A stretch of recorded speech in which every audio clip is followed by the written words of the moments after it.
Boa noite a todos.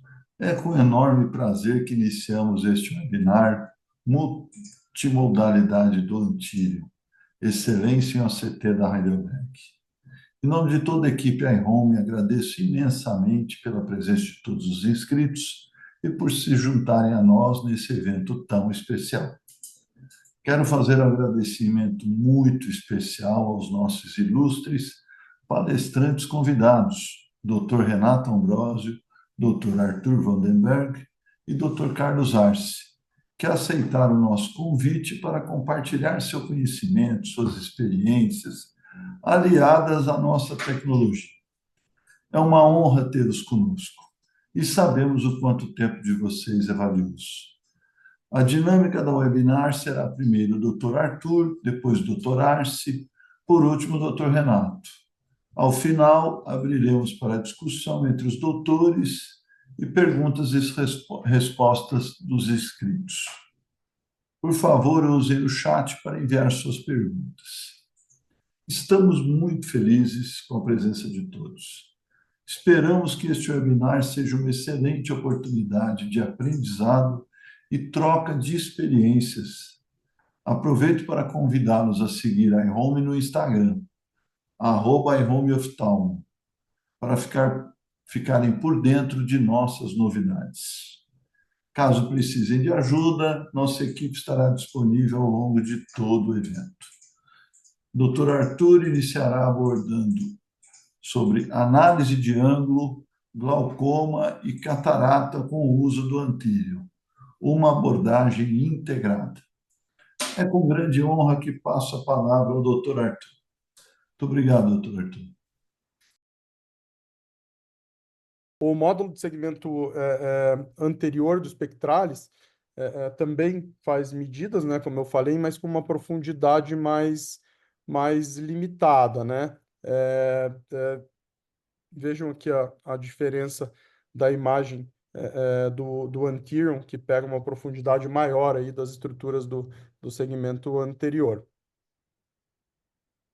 Aqui o Spectralis, como eu já falei, né, que utiliza Spectral Domain OCT, ele tem um comprimento de onda de 880 nanômetros, tá? Então ele atinge uma resolução aí de 7 micra. Isso é importante aí para pegar as estruturas retinianas, né? Mas esse comprimento de onda é relativamente curto, aí ele limita a profundidade da imagem. Já o Anterior, ele tem um comprimento de onda de 1.300 nanômetros, tá? Isso permite uma profundidade 7 vezes maior, que chega aí a 14 milímetros. Então, esse comprimento de onda maior permite uma penetração maior nos tecidos, tá? Então, bom, vamos aprofundar mais aí no Anterior, que é o foco do evento. Ele tem uma plataforma multimodal, que é otimizada para o segmento anterior. Ele utiliza a tecnologia Swap Source, como eu comentei, combinada aí com esse comprimento de onda de 1.300 nanômetros. O tempo de aquisição de imagens são bem rápido, né? É um tempo super rápido. Então, por exemplo, uma imagem de córnea aí é feita em menos de 1 segundo, tá? E tem também um eye tracking. Aqui na imagem dele é possível identificar com precisão aí as diversas estruturas anatômicas do segmento anterior. Na imagem aí é possível ver aí as camadas da córnea, estruturas do ângulo, cápsula anterior, posterior do cristalino, até a separação entre o núcleo e o córtex a gente consegue definir. Então aí a única coisa que tem ali atrás da íris é esse sombreamento que a gente não consegue ver parte do cristalino, que a íris é muito pigmentada, né? Então a luz não atravessa ali nessa área e fica uma sombra nas laterais ali, embaixo do tecido iriano. Bom, e por que a gente fala em plataforma multimodal, né? Então, essas imagens que eu mostrei anteriormente aí são captadas pelo módulo básico dele, né? Que vem em todas as versões do aparelho. E dependendo da necessidade aí clínica de cada um, pode ser feito upgrade aí de forma individual, tá? E são esses outros módulos disponíveis aí para upgrade, tá? Então, tem o módulo de biometria, de catarata, de córnea e o Matrix. Então, começando com o Imaging App, né, que é o módulo mais básico do aparelho, como eu falei, o Swap Source aí, o OCT combinado com um longo comprimento de onda, ele permite que a imagem, desde o epitério da córnea até a cápsula posterior aí do cristalino. Aqui nessa foto, ainda dá para ver aí uma lente fáscica de câmara posterior e também aí uma iridotomia. E o legal aqui nessa imagem é que é possível ali na área da iridotomia, dá para ver a luz passa, né, através da iridotomia, então a gente consegue ver a imagem do cristalino ali, uma parte dele ali, onde tinha o sombreamento, tá? Aqui eu vou mostrar algumas outras imagens, só ali a iridotomia. Aqui é uma imagem de uma catarata densa, né? Nessa outra imagem aqui a gente consegue ver o flap de Lasik. Acho que o Renato vai entrar na parte de refrativa aqui, mas dá para ver bem definido ali onde está o flap do Lasik. Aqui já um olho pseudofásico dilatado, que a gente consegue ver o local até da incisão, e a lil também ali, dá para dá para ver até a abertura da cápsula Rex ali, se a gente olhar na parte de cima, tem a abertura onde foi feito a Rex. Então, nesse aqui, uma lente fáscica, né, de câmara posterior, dá para ver aí a distância entre o cristalino e a lente, e também avaliar a configuração do ângulo ali, que geralmente reduz um pouquinho aí a abertura do ângulo, tá? Aqui um pós-operatório de anel, então dá para ver certinho ali a imagem onde estão posicionados os anel, onde está posicionado o anel. Aqui um cone avançado com afinamento apical. Então, as diversas imagens aí que a gente consegue fazer. Esse é um pós-operatório de glaucoma, um tubo de Barvelt. Aqui um DMEC descolado, com edema importante aí de córnea, crônico. Aqui também dá até para fazer imagem, dá para ver conjuntiva e até inserção do músculo reto, tá? Aqui essa imagem é legal, eu peguei até do site da Heidelberg. É um paciente pós, então dá para ver várias estruturas aí, né? Um paciente pós-transplante, com SINEC anterior, lente de contato. Então aqui a gente consegue ver ali o bem posterior, não é que ela está posterior, né? Na verdade é a SINEC anterior que está tracionando a íris e a lil acabou ficando lá para trás, tá? E dá para ver também a córnea doadora ali, bem definida ali na imagem. Tá? Aqui no Córnea App, eu vou passar rapidamente, que esse assunto do Renato. Então, todos os mapas são gerados pelo Swap Source, né, ou CT, e incluem aí curvatura anterior, posterior, mapa tangencial, elevação, total corner power, wavefront, mapa paquimétrico, tem mapa epitelial também, enfim, tem uma série de informações. É possível aí comparar os dois olhos, então nesse segundo mapa aí dá para fazer uma comparação do olho direito com o olho esquerdo, e fazer um follow-up aí das alterações ao longo do tempo. Nesse multiview aqui, dá para ver diferentes mapas na mesma tela, para facilitar aí a análise. Aqui dá para ver os vários mapas, né, com as respectivas medidas aí do lado direito. Então, ele passa um relatório na mesma tela. Então, a gente vê o mapa e as medidas aqui logo à direita. Aqui indo para o módulo catarata, né, que a gente tem uma série de medidas, como os biômetros aí, então a L, a CD, LT, enfim, ele tem aí uma possibilidade de uma fórmula que chamou Colix, que utiliza Ray Tracing também, um pouquinho, é um adicional aí do aparelho, tá? E aqui eu vou mostrar como é que funciona o módulo de biometria, tá? Então aqui, do lado superior esquerdo, aqui a gente tem o report, a imagem do infravermelho, né? Aqui do lado, logo ao direito, mapa da córnea. Aqui abaixo, no centro da tela, no meio, a gente não nem circulei, mas que dá para ver nitidamente o ACT de segmento anterior. Mais abaixo aqui que eu circulei a medida do AL, que é super precisa, utilizando o swap source. E aqui o status do olho, né? Se é um olho fásico, pseudofásico, enfim, se tem cirurgia refrativa prévia ou algum outro tipo de cirurgia. E aqui é interessante que ele mostra o ACD de uma forma um pouquinho diferente, tá? Até foi uma dúvida que surgiu num grupo de catarata aqui que eu participo, alguém que fez a biometria com o Antiron, ficou em dúvida aí, falou o que que é o ACD aqui, né? Então ele mostra o AQD, que é a medida da cápsula anterior até o endotélio da córnea, e depois você tem que somar a espessura da córnea aí para chegar na medida do ACD, né, que é a soma dessas duas medidas. Então, o ACD aqui, na verdade, é a soma do CCT mais o AQD, tá? Aqui, nessa tela, então, a gente consegue ver as várias fórmulas, né, nesse printout.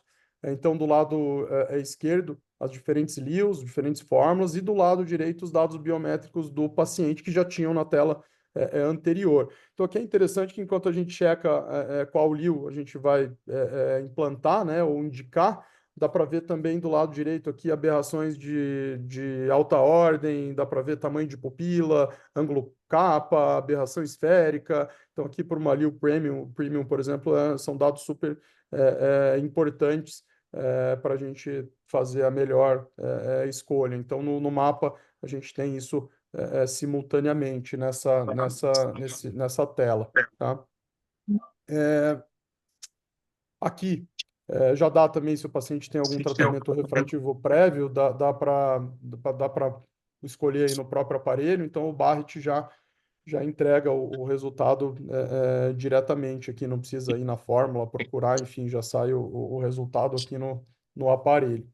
Aqui é um estudo recente, publicado na JCRS, né? Eles avaliaram em 90, isso é para o Renato, 98 olhos submetidos a Smile, miópico, e a Oculix, né, que é a fórmula presente aí no módulo catarato, teve uma ótima performance, pelo menos nesse estudo aí foi interessante, os resultados aí bem confiáveis aí da Oculix em pós-refrativa.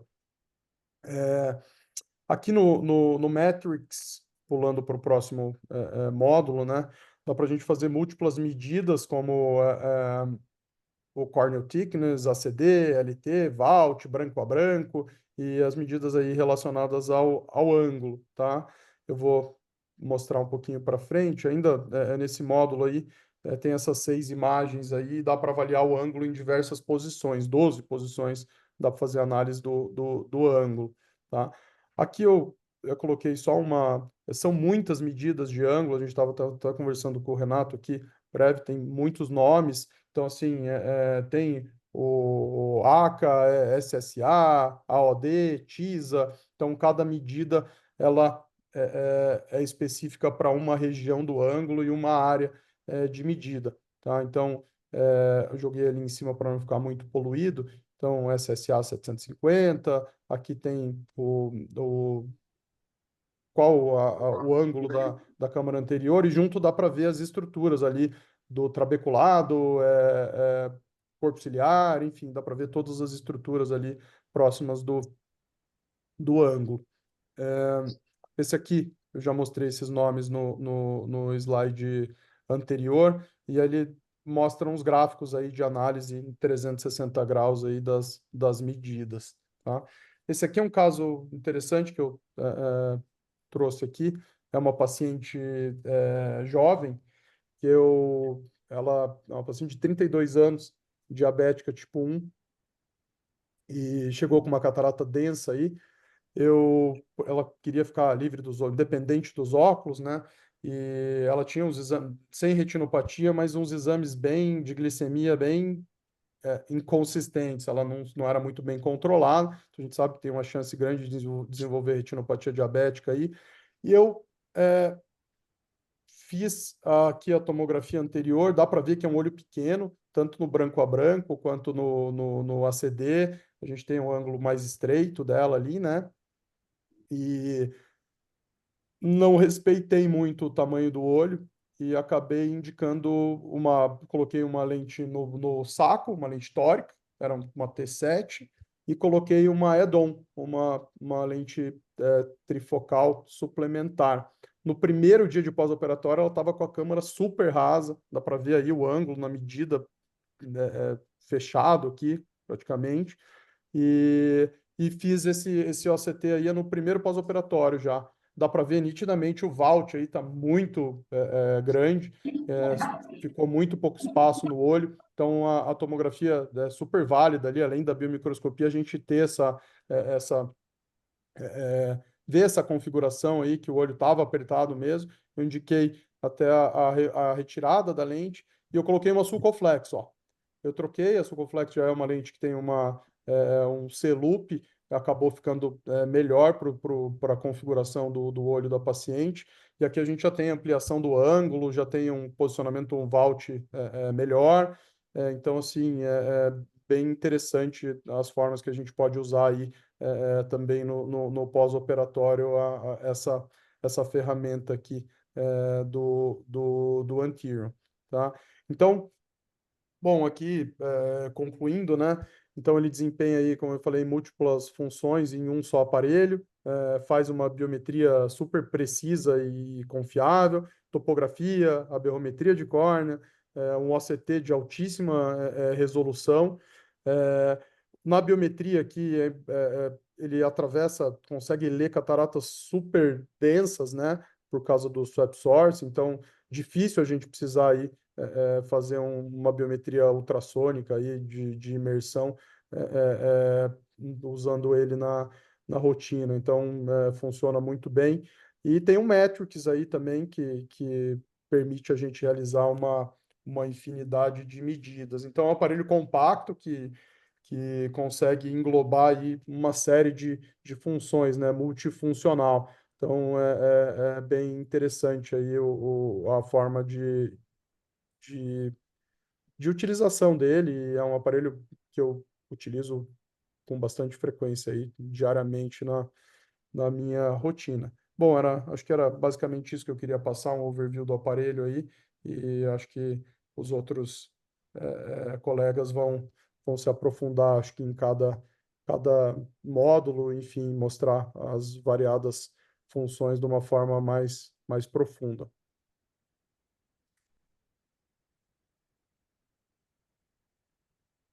Doutor Arthur, obrigado. É um prazer enorme aí ter o senhor aqui conosco. Obrigado pela tua apresentação. Foi bem rica, bem dinâmica, inclusive. Parabéns. Muito obrigado pela tua participação aqui. Parabéns pelo hospital também, viu? Tive aí na inauguração, ficou fantástico.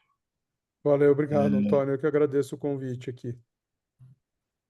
Isso foi bem amplo, né? Todo explorou, conseguiu demonstrar aí rapidamente todas as funções do Antílio. Eu te agradeço bastante, foi bem didático. Valeu, Oh, obrigado.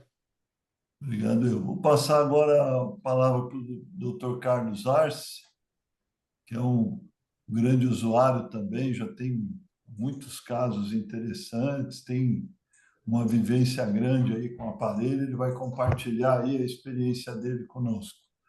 Doutor Carlos, obrigado por estar aqui e obrigado por compartilhar aí toda a tua experiência conosco e com os usuários. Arthur, por favor, pode retirar o share. Opa, desculpe. Boa noite a todos. Ah,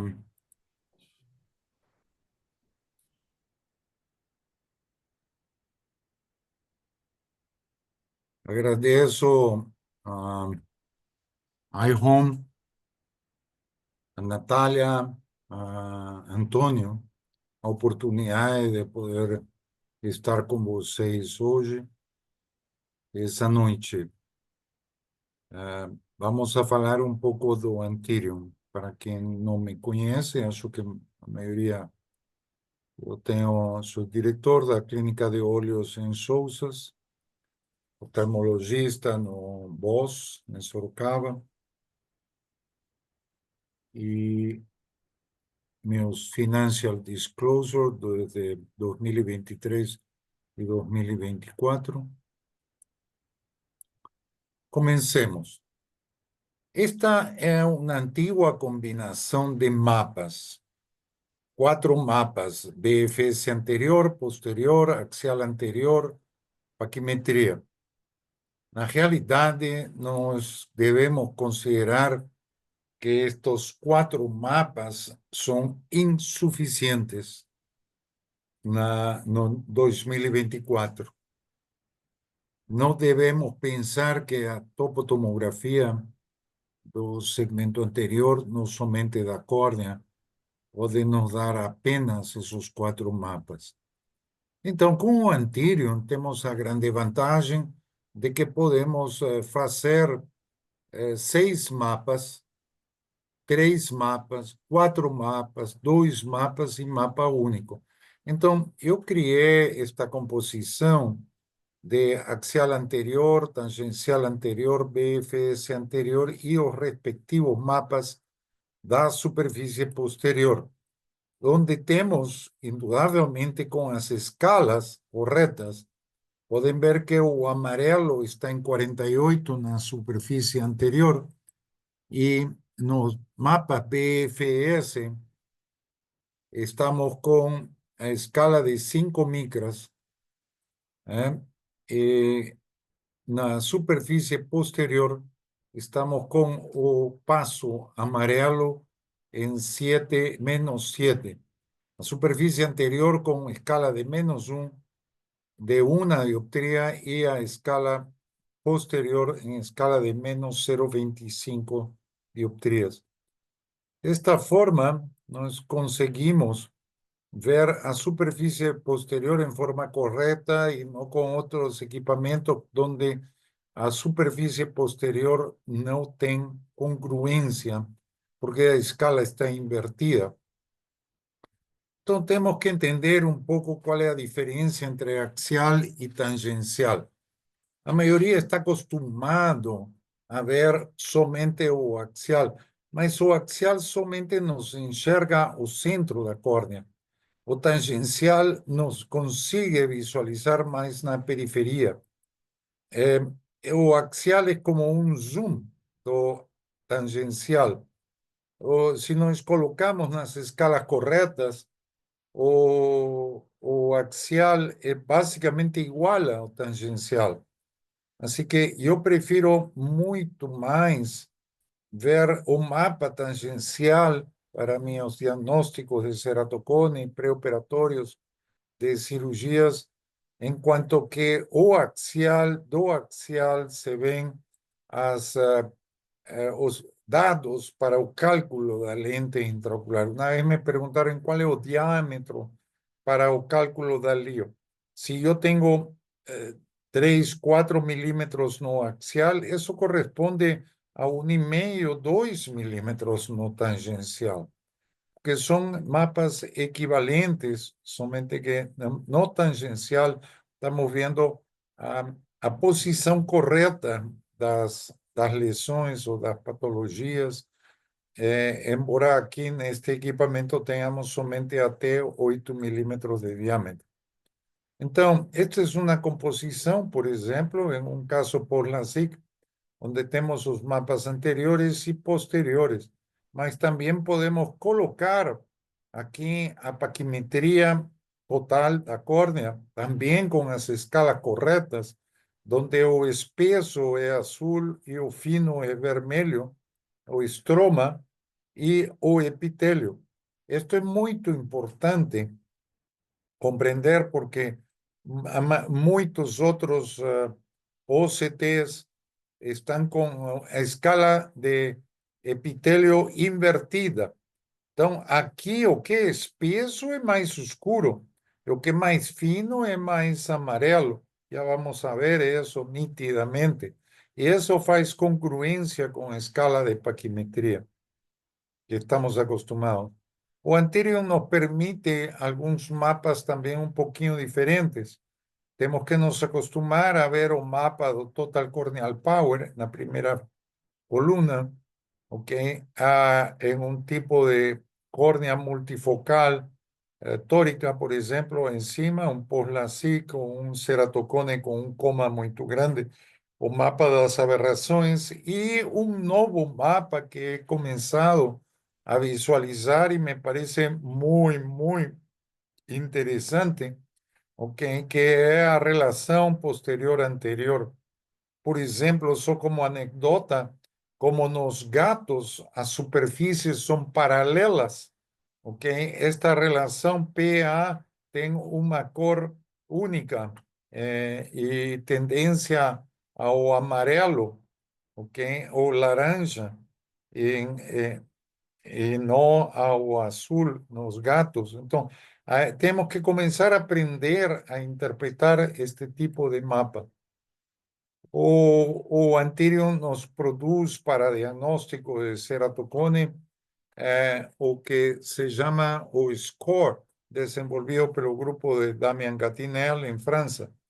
E o aparelho vem com esta apresentação de 4 mapas: axial anterior, paquimetria e os 2 BFS. En este SCORE nos vamos a ver o K máximo, vamos a ver aquí o índice de asimetría entre o K máximo y o oposto. Esto se llamaría no Galilei, por ejemplo, o CLMI, Conlocation and Magnitude Index. Aquí tenemos o índice inferior superior, o IS de Rabinovich.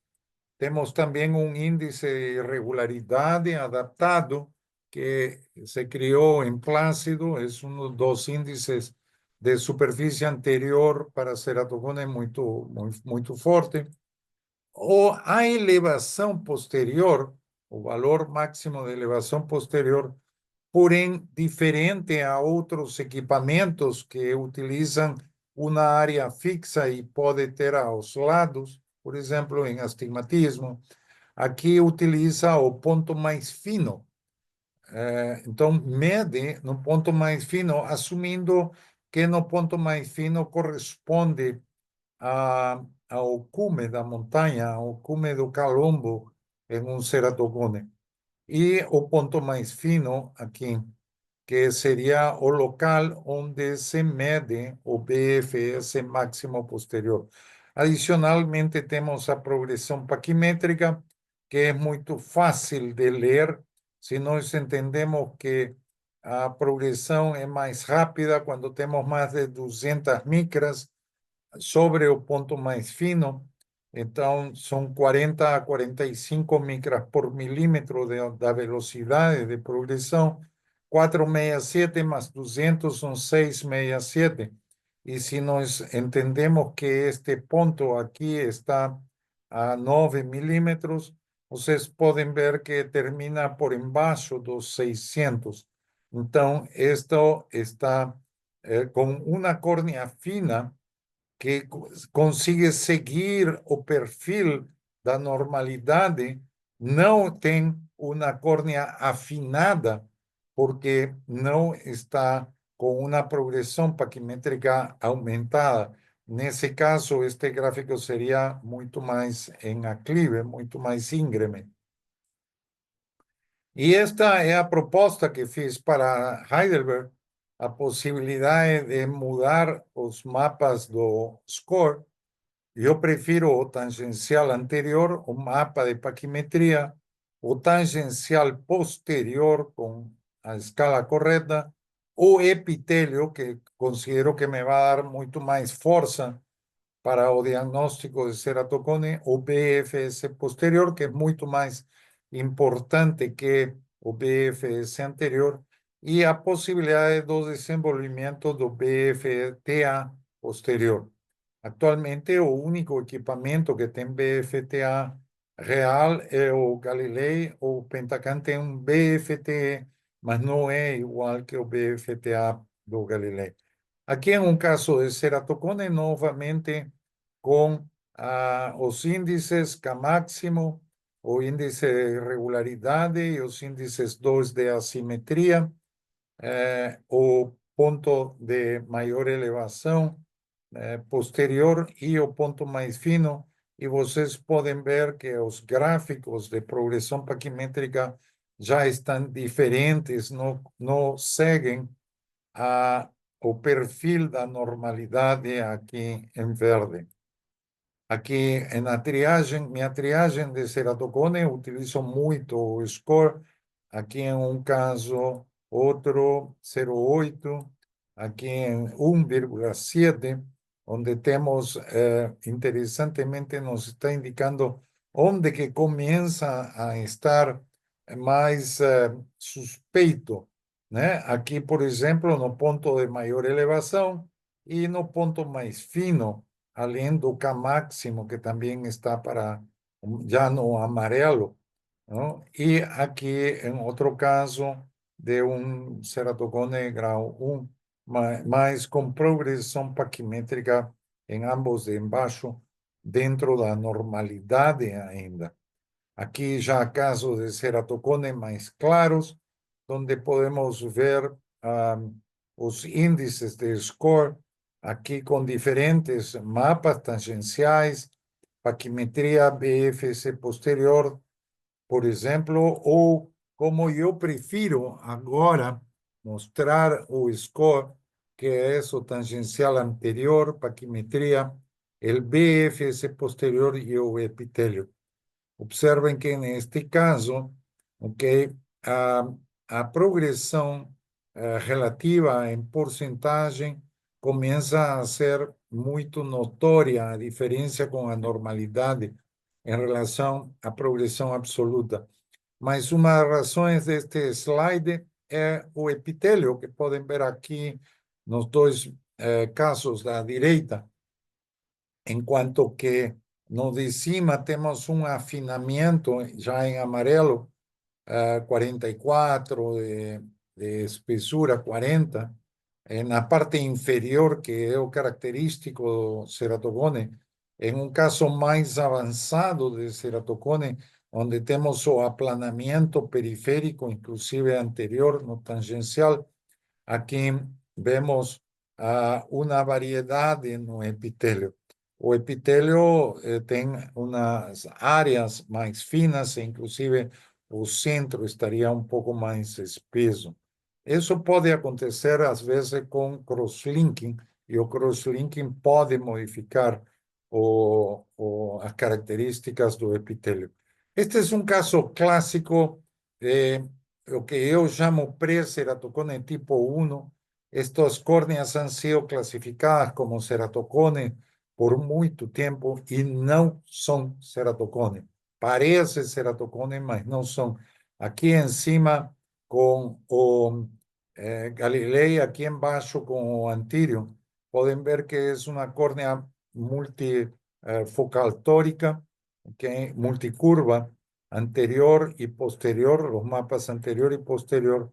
Aquí tenemos os mapas de BFS con la diferencia de escala, que no Galilei es con escala ANSI y con no Antirium, como en otros equipamientos, es con escala que nos trozo o Orbiscan desde un comienzo. Mapas de paquimetría que na realidade son muito parecidos, o que acontece que aqui é mapa de 10 e aqui é mapa de 8 milímetros apenas. O Total Corneal Power também são muito parecidos e as coisas que tem de diferente entre ambos, o Galilei que me dá o coma, o Antirium me dá os Wavefront Total, aqui me dá o BFTA e o Antirium me dá o estroma e o epitélio.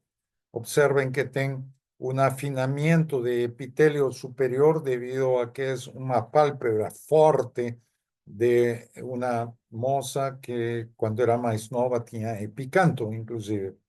Ok, y los detalles están no CLMX do Galilei, donde tenemos un falso positivo y un score que es AT negativo, no es ceratocone.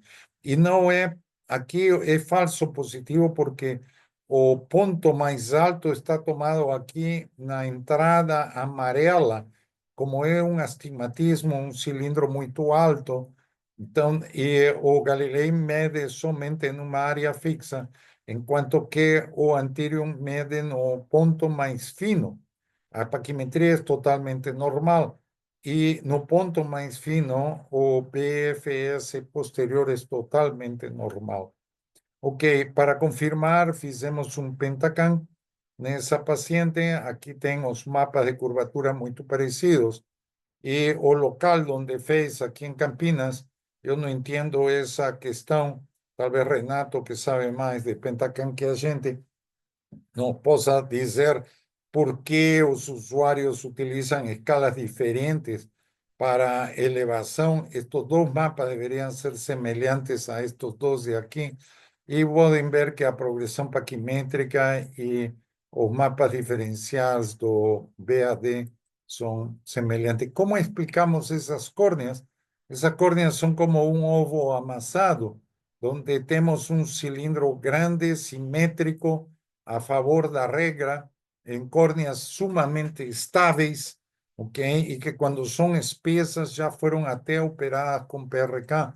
Em essas córneas não existe a falha biomecânica e o calombo, ok? Ou galo. Se Renato faz nessas córneas um Corbis, com certeza, esta córnea é relativamente muito mais forte, porém, tem uma perda de elasticidade. Não tem uma falha biomecânica que produz o calombo, mas tem uma perda de elasticidade, onde o tecido não volta a uma formação mais esférica e continua em forma elíptica. Então, o que significa o epitélio, nós sabemos que no pré-operatório e no ceratocone, o epitélio mais fino costuma se relacionar com o K máximo, e no pós-operatório, no centro da ablação, o epitélio fica um pouco mais espesso, ok? Isto pode nos servir para tender a ver uma ectasia inicial, porque se nós temos um pré-operatório e agora temos o pós-operatório, o epitélio poderia nos ajudar, estando um pouco mais fino, para pensar de que pode estar começando uma ectasia junto com uma miopia residual, ainda que na superfície anterior não se encontre realmente a protrusão, porque a ablação ainda existe aí. Agora, ortoceratologia é uma coisa especial. Aqui temos como o centro da córnea diminuiu a curvatura, aqui em azul, pré e pós-orto-K, e no mapa de poder total também acontece isso. Na paquimetria, indudablemente que vemos a zona central afinada, porém, se nós observássemos isto que vou mostrar agora em um pós-LASIK, observen que as mapas de curvatura y de poder son parecidos a un post-LASIK. En ortoceratología nós temos un afinamiento do epitelio observado aquí no comparativo. Esto é o que eu provavelmente estaria esperando encontrar en un caso de ectasia por LASIK o por PRK. Aquí, indudablemente que esto está produzido por efeito da lente de contacto de orto-K. Aqui podem ver outro caso, observem que bonito, se vê o mapa de curvatura bem centrado, ok? E o afinamento tanto do epitélio como do estroma. E a medida axial nesse caso. Pois é, as imagens tão belas, tão lindas, que podemos conseguir. Uma proposta que eu tenho é, assim como podemos conseguir Total Corneal Power, eu estou solicitando a possibilidade de que se consiga avaliar os edges do cristalino e poder produzir um Total Eye Power. Esto es importante. Podríamos llegar a ter o poder de cristalino con la superficie anterior, posterior, probablemente con pupila dilatada, en acomodación o no. E aqui outros casos muito lindos também de ceratocone, anéis. E minha neta de 8 anos, observen a rapidez do exame, ok? Quando começamos a fazê-lo, aí começou, já foi o exame, ok? Então, é muito rápido. Meu paciente mais novo para fazer exame de biometria em controle de miopia tem 3 anos de idade. Já tenho como 5 pacientes com 3 anos. Impossível de fazer biometria em essa criança com outros equipamentos, ok? E eu, como descrevo, já alguns já conhecem, eu descrevo em ceratocone 3 zonas claras. A zona periférica, azul claro, y esto es debido a este tipo de escala que utilizamos, ¿ok? Una zona de largura variable, que es verde amarela con valores de normalidad, que yo le he llamado sinal da bandeira do Brasil, y que mantém o vermelho da patologia central, ¿ok? Que é a zona muito encurvada. Esto ha derivado a una serie de consecuencias o significado que parece ser un sinal de biomecánica y esto es un sinal de progresión de ceratocone en verde os normais y en vermelho os ceratocones. Cuanto más cuadrantes estén, más avanzado está o ceratocone y diversas aplicaciones. No vamos a hablar de eso por cuestiones de tiempo, ok? Mas sí, voy a hablar de cómo yo modifiqué o protocolo de crosslinking. O primero que faço é identificar a zona de 5 a 8 milímetros no mapa tangencial com esta escala. Faço um epidanificado, não é epi-on nem epi-off. No retiro o epitelio, coloco una lente escleral que tem un furinho no centro que yo mesmo fiz y por ahí encho a riboflavina, no fico pingando a riboflavina y de ahí faço meu crosslinking normal somente na área de 5 a 7 milímetros indicadas pelo mapa. Ok, no tenemos tiempo para revisar otras cosas. Aquí un caso de ceratocone, el cual fiz una FACO, y aquí embaixo con anéis intracorneanos, y me sirve os mapas tangenciais y o de paquimetria para fazer minha programação de anéis. Não uso o axial, insisto, porque o axial é uma área que não é a correta em medidas. Okay? Aqui eu utilizo também o Antirium para a minha adaptação de lentes de contato esclerais. Aqui uma imagem de Antirium comparada com uma Scheimpflug. Há uma diferença bastante grande. Utilizo estes 4 parâmetros para adaptar lentes esclerais. Aqui um caso muito interessante de um paciente que hoje de alta, depois do DISAEC, Galilei, não conseguíamos fazer medidas, tive que fazer um ultrassom para ver o que estava atrás e o Antirium me permitiu ver uma lente em câmara anterior, uma córnea tremendamente opacificada, ok, com edema. Mas o Antirium consegui fazer mapas tanto da superfície anterior como da superfície posterior. O paciente de 800, 700 e pouco que tinha de paquimetria, já a córnea dele está com 540, 530, mas o DSAEC, não tenho a imagem do DSAEC.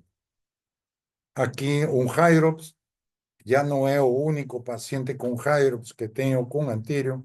Vocês podem ver a abertura no endotélio, depois da bolha, isto melhorou muito, na bolha de gás, mas o interessante é que conseguimos mapas anterior e posterior. E isto, em comparação, é o que eu faço para ângulo da câmara anterior.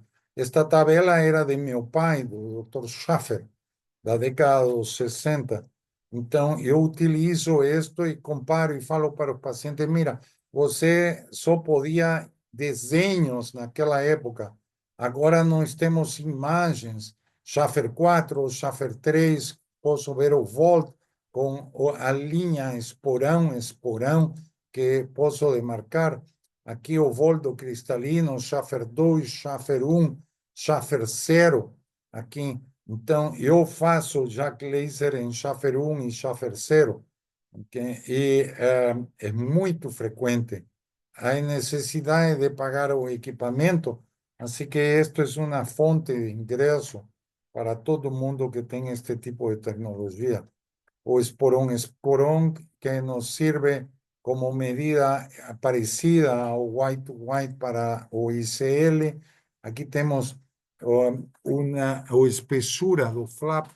Aqui temos um lentículo intracorneano feito por Edna Almodín, uma paciente minha, com o vol da lente escleral. E aqui a cicatriz do segmento intracorneano extruído, por exemplo, onde podemos ter as medidas muito boas. Lesões de limbo, como pterígio.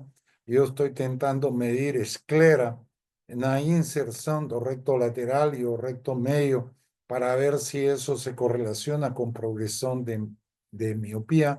Aqui temos um cisto linfático, as lesões perilimbares é muito bom.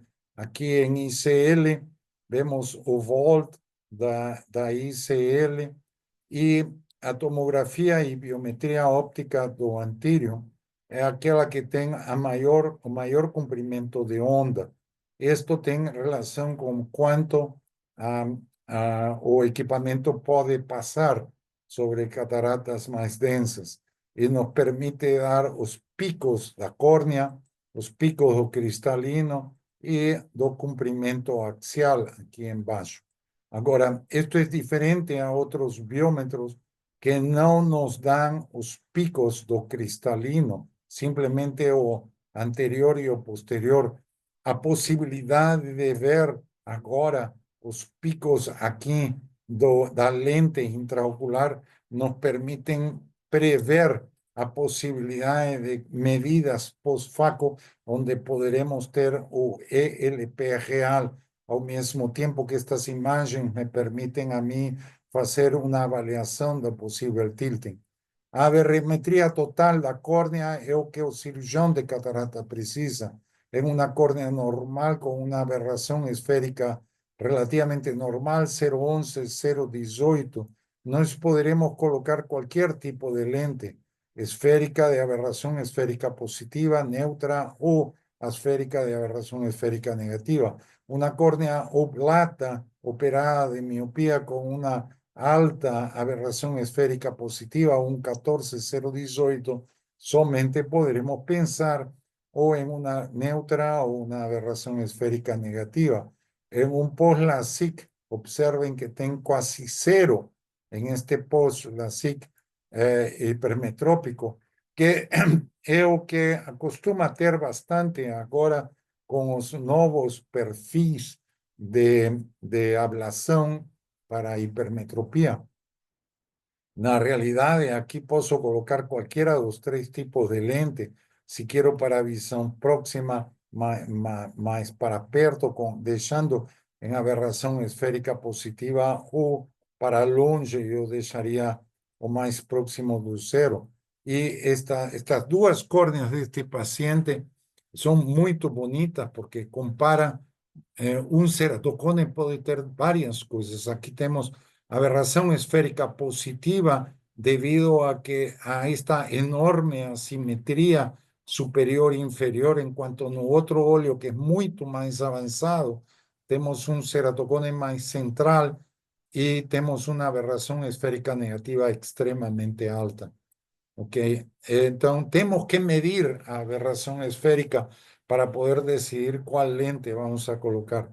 Aqui em um comparativo que eu já fiz em outra oportunidade, podemos ver que o Antirium tem praticamente todas as características que estávamos analisando. En conclusión, o anterior nos da una biometría con todos los compartimentos intraoculares, incluyendo los picos do cristalino. Tal vez nos da oportunidad de o futuro ELP real y no somente o asumido. As LIOS ven en forma precarregada, tem o Oculix do professor Preusner e pode ser programado ou setado para ser multiusuário. Temos a topografia de elevação por OCT, que, desde meu ponto de vista, prácticamente equivale en resolución ao plácido de la superficie anterior. Nos sirve para preoperatorio de cirugía refractiva, triagem de ectasia, diagnóstico de ceratocone con a progresión paquimétrica e o score.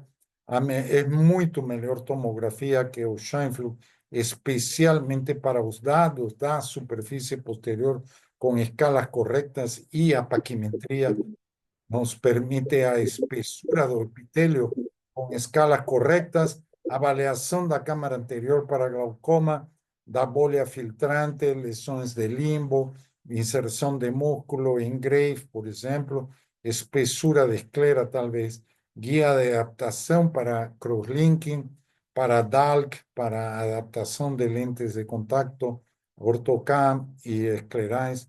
E eu nunca teve o VM, mas acho que para o que máximo preciso, o Anterior praticamente me vai substituir o VM. Muito obrigado a todos, Renato, Arthur, Antônio e o pessoal de iHome. Espero que tenham gostado e que não me haya passado muito tempo. Obrigado, doutor Carlos. Eu acho que a sua apresentação foi sempre, como sempre, bem ampla, bem completa e demonstrou toda a capacidade da tecnologia. Mi amor, por favor. Obrigado, viu, doutor Carlos? Vamos passar a palavra agora para o doutor Renato Ambrosio, que vai também compartilhar agora a experiência dele com o Antírio. E agradeço muito sua presença aqui, doutor Renato. Fica com a palavra. Obrigado, boa noite. Bem-vindo.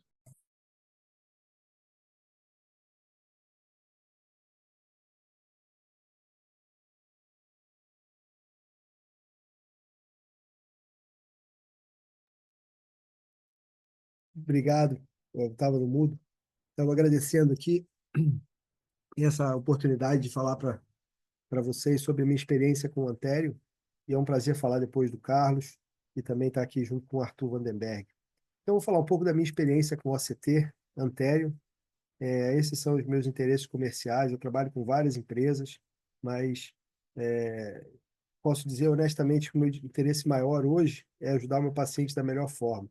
E ajudar o paciente da melhor forma inclui você ter tecnologia, você usar a tecnologia da forma mais adequada para você poder tomar as decisões clínicas que melhor interessam ao paciente do ponto de vista de segurança e eficácia, e com certeza oferecendo para o paciente o melhor do ponto de vista de zelo também. Como a gente viu, essas imagens que a gente tem da propedêutica podem ajudar na educação do paciente, e isso ajuda muito no nosso trabalho no dia a dia com o paciente. Tem vários exemplos que eu vou tentar mostrar aqui um pouquinho da minha experiência. Mas uma das coisas que mais me interessa hoje é a parte educacional, e eu, juntamente com meu amigo Milton Yogi e outros colegas, estão me orientando, me ajudando a criar uma academia de visão.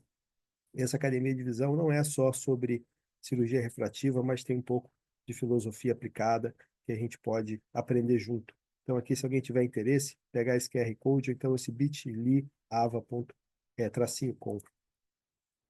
O Antério, então, a gente vai falar sobre o que é o Antério, né, primeiro. A gente vai falar sobre o que é o Antério. E, para começar, essa filosofia é importante. Você tem que saber chamar as coisas pelos próprios nomes. Isso já diria Confúcio, alguns milênios atrás. E a propedêutica tem a topografia com o P de Paulo, que deve ser diferenciada da tomografia com M de Maria. E desde esse editorial de 2010, que a gente fez esse editorial para o JRS, que a topografia devia ser distinta da tomografia, a gente já incluía ultrassom de alta frequência digital, E, na verdade, temos um aparelho só que ele nunca ganhou tração no mercado, nunca ganhou força no mercado, apesar de toda a promoção de um dos maiores speakers que a gente tem na oftalmologia, da cirurgia refrativa, que é o Dan Weinstein, que é um grande amigo. A gente não tem muita coisa. Mas o ACT ele estava começando e eu acredito muito que a tecnologia do ACT vai ajudar a gente em vários aspectos. E quando a gente fala de OCT, eu acho que a gente não pode deixar de dar o crédito para as pessoas que começaram isso. O laboratório do Fujimoto, do MIT, quando o David Huang ainda era um estudante acadêmico de medicina, fazendo MD, PhD, que depois ele se tornou oftalmologista e cirurgião refrativo, junto com o Eric Sabolson, eles fizeram essa primeira publicação na Science, publicada dia 22 de novembro.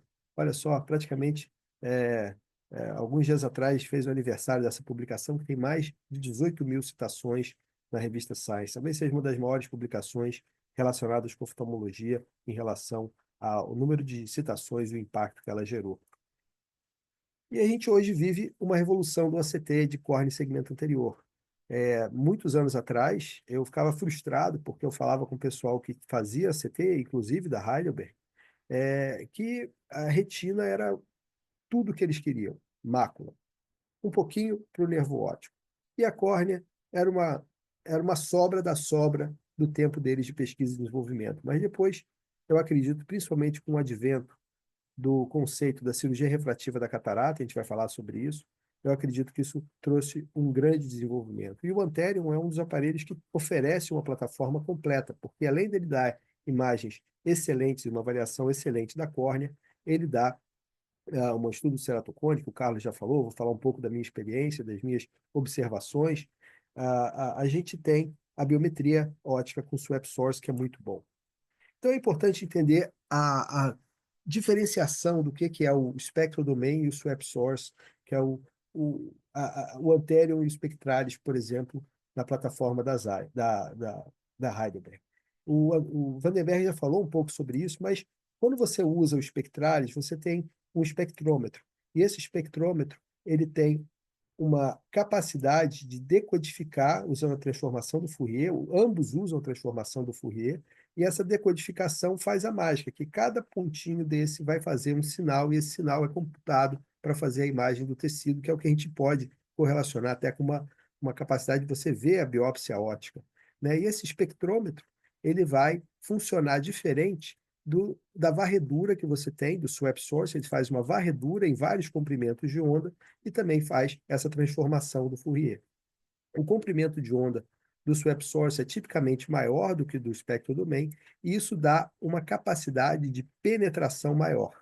Então, aqui tem o Spectralis, que faz o estudo da córnea também, ele tem uma resolução óptica maior do que o Anterion, ele dá imagens com mais detalhe, que você só vai conseguir apreciar se você fizer um zoom, como esse zoom aqui, olha só, a imagem que o Spectralis pode fazer, isso considerando aqui a qualidade da imagem, e quando você vai para o Anterion, você tem uma qualidade da imagem diferente.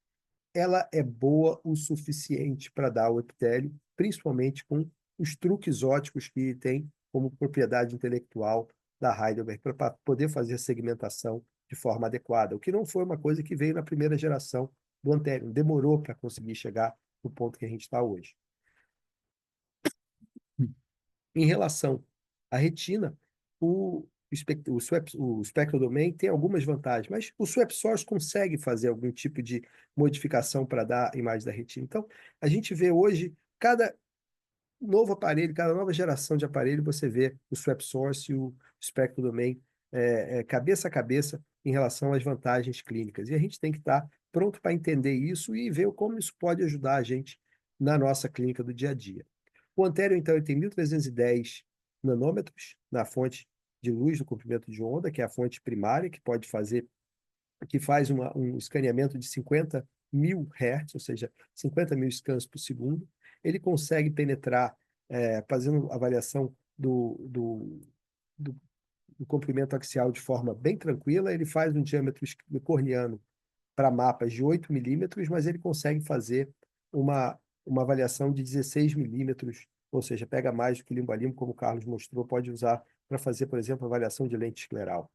Ele tem uma interface muito útil para o dia a dia. Os técnicos, os colegas que me ajudam no dia a dia da clínica, eles gostam de fazer o exame, eles veem que é muito fácil, está dentro do padrão de qualidade, de praticidade do dia a dia, e é um exame relativamente rápido, como você já foi, a gente já ouviu isso hoje, mas quando eu falo o exame dura 1 segundo, é o escaneamento, mas o paciente sentar lá, botar o queijo, você digitar o nome do paciente, isso tudo demora um tempo a mais. Mas essa velocidade, como o Carlos falou, principalmente paciente pouco colaborativo, no caso criança, às vezes paciente surdo, paciente mais velho, que tem dificuldade, você vai ter uma essa agilidade, essa praticidade, ela é muito interessante. Você tem vários módulos, né? E eu acho que a gente pode até colocar que às vezes existem oportunidades, como o Carlos mostrou muito bem, de fazer mais módulos ainda, mas basicamente você tem o módulo de córnea, o de catarata e o de fazer medidas. E esses 3 módulos eles podem ser usados de forma individualizada. Então, entendendo o que é o Antero, vamos entender por que a gente precisa do Antero. E esse é um tema que eu gosto muito de falar. Na verdade, eu estava num congresso aqui no Rio de Janeiro, na UERJ, e estava tendo discussão de vários casos. E sempre, a maioria dos casos, ligados à retina. E eu estava assistindo lá, tentando aprender um pouquinho sobre retina, e o pessoal falava de OCT multimodal. Mas eu falei, pô, mas você está falando de um OCT, não é um aparelho só que você está fazendo? É um aparelho só, mas ele é multimodal, ele faz isso e aquilo outro diferente. Eu falo, poxa, esse nome multimodal se aplica muito mais ao que a gente chama de imagem cirurgia refrativa. E, na verdade, esse Multimodal Corneal Imaging, ele mudou para Refractive Imaging, porque não é só topografia, tomografia, estudo biomecânico, etc. Você está fazendo uma avaliação refrativa, que inclui a biometria, que inclui a berrometria, que inclui a avaliação celular e, eventualmente, o futuro que vai para a genética. E todas essas avaliações, elas têm que ser feitas com propósito. E o propósito é a otimização do planejamento. Se você vai operar na córnea, se você vai botar uma lente fáscica, se você vai fazer a cirurgia refrativa do cristalino ou da catarata, se é um procedimento mais terapêutico do que refrativo, e aqui você tem que diferenciar, no caso, por exemplo, de um ceratocone, e existe uma mescla muito grande desses 2 tipos de procedimentos, porque a gente quer hoje no paciente com ceratocone dar uma melhor visão sem correção, por exemplo, com implante de um anel, por exemplo, com cirurgia de crosslink em plus. E claro, se você vai operar na córnea, com a cirurgia de correção visual laser, se você tem córnea suficiente para fazer um LASIK ou SMILE, você é melhor fazer ablação de superfície. E aqui fica sempre aquela observação que o PRK pode causar ectasia, a gente precisa tomar cuidado com isso. Então, a gente precisa entender segurança, eficiência e eficácia.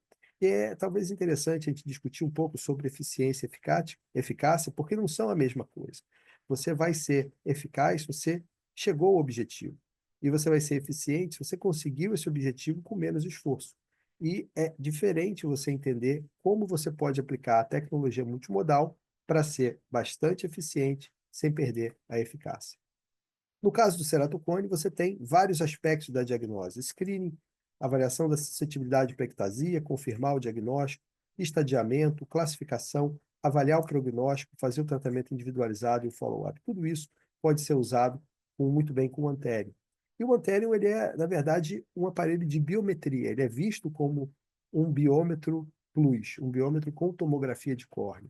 E por que isso é importante? Porque a cirurgia refrativa da catarata é a cirurgia da catarata mais potente. Essa foi uma citação na palestra nominal do Steiner, dita pelo Lindstrom. E eu peguei essa citação, eu tive o privilégio de apresentar a medalha do Lindstrom na ASCRS esse ano, e o Vance Thompson, que é o atual presidente da ASCRS, eu peguei esse slide e uso esse slide bastante, porque a cirurgia da catarata é o procedimento refrativo mais comum. E eu escuto muito, muito. Ah, mas eu faço só cirurgia da catarata, eu não faço cirurgia refrativa. Eu escuto muito isso. E eu acho que isso é um grande equívoco. É como se você falasse em transporte e aviação. Ah, eu não faço muito transporte, não. Trabalho só com a aviação. A aviação é um meio de transporte, como a cirurgia da catarata é uma cirurgia refrativa. Isso é muito importante para a gente entender. Mas talvez mais importante ainda, independente se você quer ou não seguir essa nomenclatura, que é uma sugestão minha, que é uma sugestão que pode ajudar a gente a fazer um serviço melhor e valorizar melhor o nosso serviço, é entender a diferença entre uma cirurgia standard da catarata e uma cirurgia refrativa da catarata. O que dá essa diferença? Não é o tempo de cirurgia, se você faz a cirurgia em 10, 15 minutos, ou se você consegue fazer a cirurgia em 45 segundos.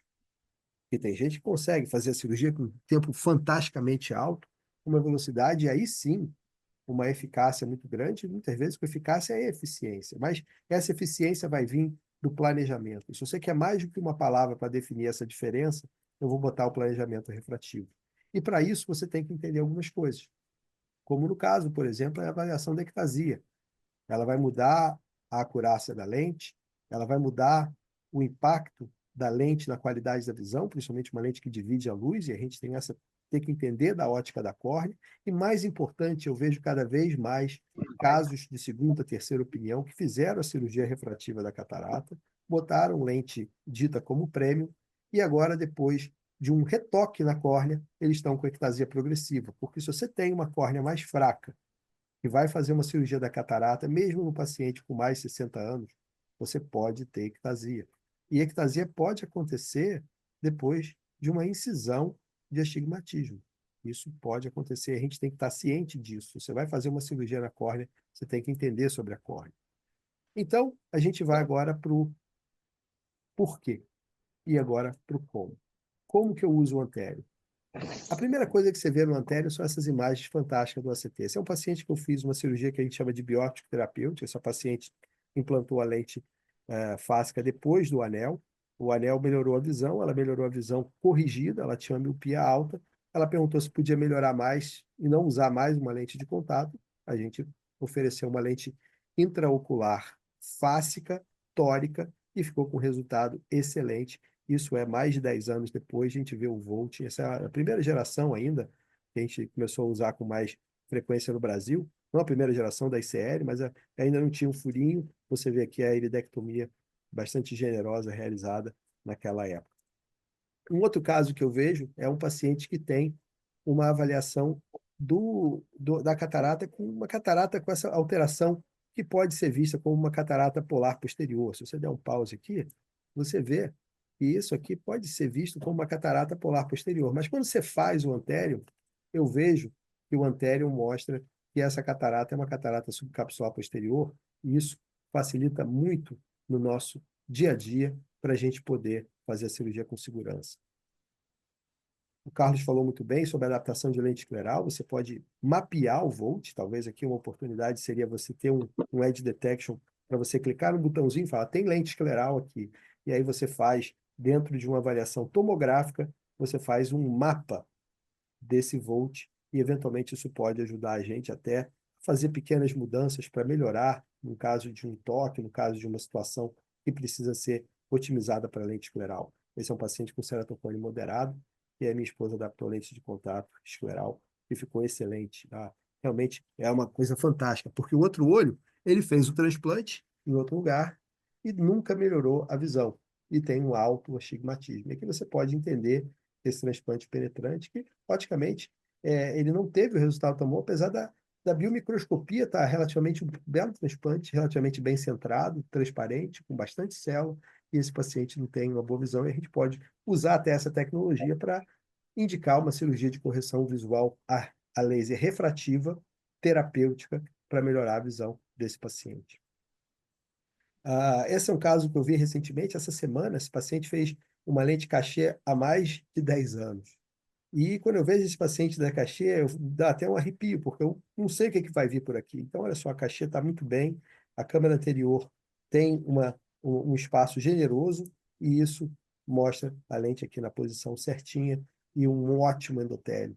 E esse paciente é interessante, porque ele tinha uma anisometropia grande. Eu tive de fazer a medida várias vezes para a gente conseguir medir no olho direito, mas essa anisometropia realmente explicava, ele só botou a lente cachê no olho direito, e você vê que tem uma quantidade de célula relativamente bem aceitável, essa diferença de célula, principalmente considerando uma cirurgia refrativa com lente fáscica intraocular.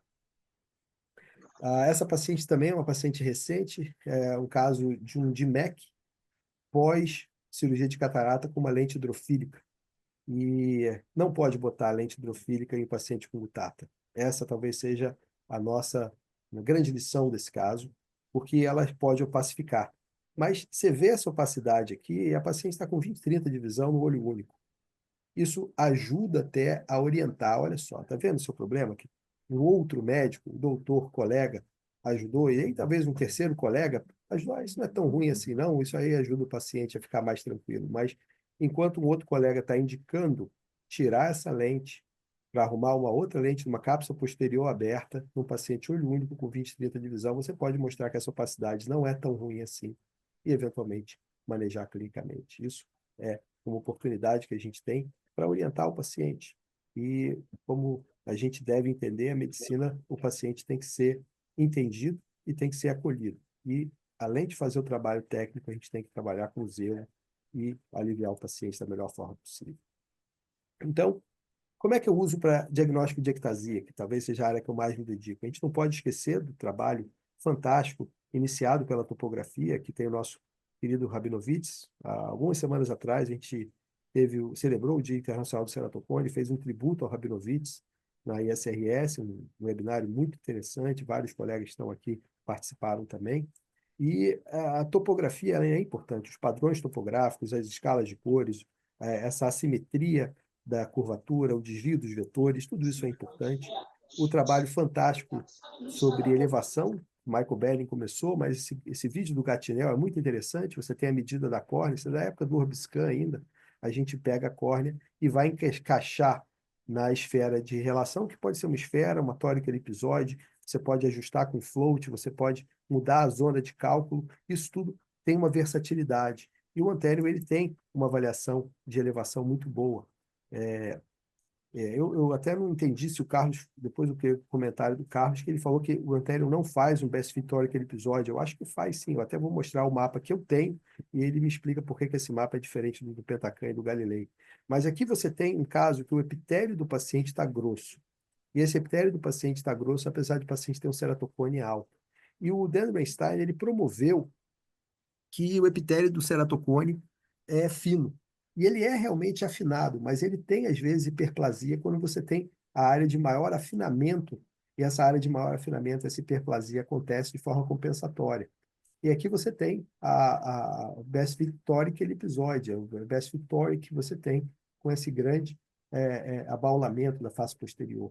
E eu concordo. E na minha forma eu acho que eu sempre aprendo com o Carlos Arce, posso dizer com bastante humildade, que eu aprendi muito com o Carlos Asco, desde a época que eu era residente, ele já dava aula de Orbiscan, eu aprendi muito com ele, me inspirei em vários aspectos do meu trabalho hoje com o trabalho do Carlos, mas eu discordo um pouco dele das escalas de cores, eu gosto mais do rosinha do que do preto, talvez a gente possa ter um pouco da personalidade da pessoa em relação a isso, brincadeiras à parte, essas escalas têm que ser otimizadas de acordo com a preferência de cada um.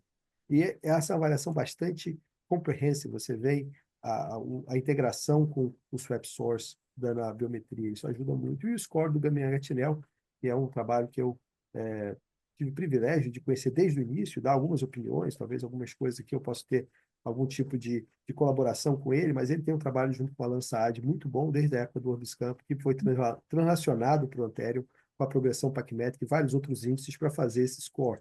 Esse score não inclui a paquimetria epitelial.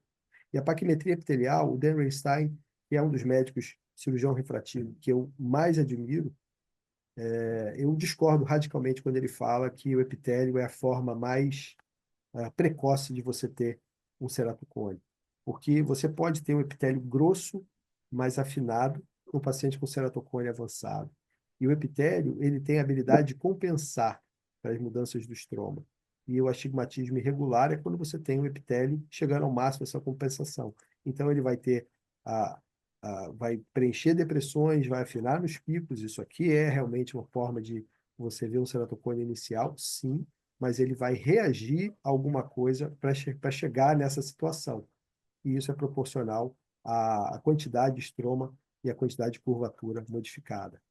Uma outra coisa que eu acho muito interessante é o conceito de você diferenciar o warped e um ceratocone de verdade. Hoje mesmo eu fiz uma cirurgia no paciente que tinha um warped, com uma topografia bem, vamos dizer assim, suspeita na primeira visão, melhorou muito e a gente pôde fazer a cirurgia de correção visual a laser lamelar com o SMILE. Então, isso ajuda muito com a avaliação do epitélio. E esse trabalho foi apresentado na ESCAS no ano passado. O grupo de Bangalore, liderado pelo Roy Chet, ele fez um trabalho que correlacionou o BAD-D e o score. E é uma correlação bastante linear. E você vê que eles funcionam bem. Aqui ele tem o suspeito E eu sempre tenho uma certa, vamos dizer assim, restrição com falar de suspeito, mas suspeito é um bom nome, o consenso está até chegando ao consenso que suspeito é melhor do que frusto, por exemplo, até talvez com isso eu concorde, mas quando eu vejo um suspeito, eu sou uma topografia suspeita, eu acho que a gente tem que, como qualquer suspeito, acompanhar, fazer mais exame, e muitas vezes você continua achando que o suspeito continua suspeito, não consegue definir que ele não é culpado ou inocente, vamos colocar assim, mas é bastante, vamos dizer assim, similar. E tem vários colegas fazendo, inclusive, com um grupo de Portugal, com o Pedro Batista, do Porto, para fazer uma correlação de vários parâmetros da tomografia de Scheinfeld, Petacan e com Antérium, e também usando a biomecânica. Ele também fala muito sobre o uso do OCT para essa polarização, para você ver o arranjamento das fibras de colágeno. Tem também o trabalho do Emílio Torres com o Rafezi para usar o OCT elastografia, que você faz uma pressão do olho. Isso é muito interessante, que a gente vai ver mais integração da biomecânica. Mas um dos grupos de casos que mais me interessa são os casos que a gente chama altamente assimétricos. Eu não chamo de ceratocone altamente assimétrico, eu chamo de ectasia altamente assimétrica. Esse caso, por exemplo, tem um score de 1,3. Ele fica amarelinho a partir do 0, ele fica mais vermelhinho, laranja, a partir do 1,5, 2, mas aqui 1,3 ele já está na alteração. E o outro olho tem um ceratocone leve. Esse outro olho aqui tem 20/20 divisão, 20/20 menos 2 divisão corrigida. Esse aqui tem 20/15 divisão corrigida. Você vê até se tem anisometropia axial, no caso não tem, e você consegue entender que esse paciente tem um ceratocone frusto no lado direito, na minha forma de entender, e um ceratocone leve no olho esquerdo. O Rabinovitch chamaria esse caso de ceratocone frusto, que é uma biomicroscopia normal, com uma topografia alterada. Eu chamo esse caso de frusto porque a topografia é normal, e esse caso eu chamo de um ceratocone subclínico topográfico. Mas essa nomenclatura ela é irrelevante. O que é importante é entender que esse caso aqui é uma córnea fraca. E a gente pode ver isso muito bem no mapa epitelial. Aqui você vê o epitélio mais fino, 45 para 48, 45 para 50, 45 para 52, 45 para 57. Isso aqui é afinado no olho direito e muito mais afinado no olho esquerdo. E quando você correlaciona com a biomecânica, você tem aqui no ARV display, você tem um TBI bastante alterado. Meu amigo Ricardo Vinciguera, ele conseguiu explicar muito bem que o ceratocone, a córnea passa de uma córnea muito saudável, alteração da elasticidade, até chegar à alteração biomecânica, até chegar ao ceratocone tomográfico, depois topométrico e com manifestação clínica da biomicroscopia. Então, onde é que o epitélio está aqui? Talvez o epitélio esteja aqui, nessa relação cinzenta entre a tomografia e a biomecânica. O epitélio está aqui. E realmente ele pode ajudar a explicar, talvez, o que é primário, o que é secundário. Esse é um caso que eu vi essa semana. Esse paciente veio para uma segunda opinião, porque ele ia fazer uma cirurgia de correção visual. Ele tem 20/15 de visão corrigida, uma miopia relativamente baixa, a ablação dele é em torno de 80 micra. Mas ele veio com um colega preocupado. Eu fiquei preocupado com esse vermelhinho aqui, eu vou mandar lá para o Renato para ver o que ele acha.